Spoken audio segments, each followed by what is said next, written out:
Comment devenir rentier dans l'immobilier? C'est ce qu'on va certainement bien voir ensemble dans cette vidéo.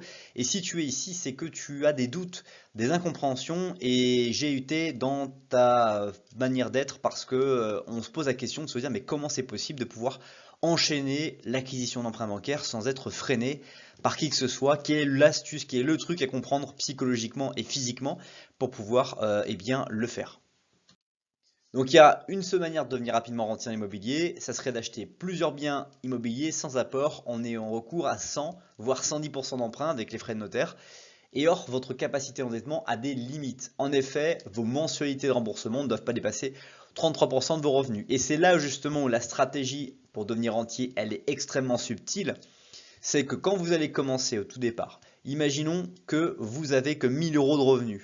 Et donc vous ne pouvez emprunter que 330 euros de mensualité maximum, frais de notaire inclus si vous empruntez tout l'argent, y compris les frais de notaire.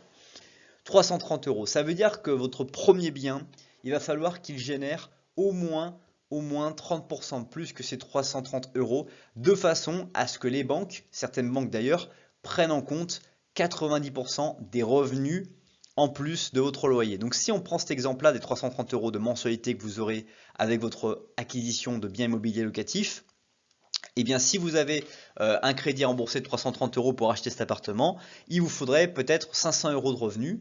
Sur ces 500 euros de revenus, la banque va vous envoyer une décote, mais après, vous allez avoir non plus 1000 euros sur lesquels seront calculés vos taux d'endettement, mais 1500 euros, et donc votre pouvoir d'achat a augmenté.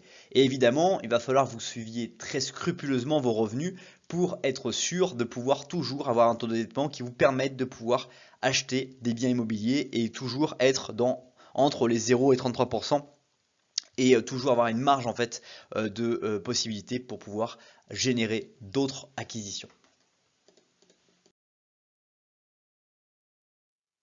Si tu veux aller plus loin, je t'invite à découvrir la vidéo qui s'affiche sous la flèche bleue ou à t'abonner à la chaîne sous la flèche rouge. À bientôt et merci pour avoir regardé la vidéo.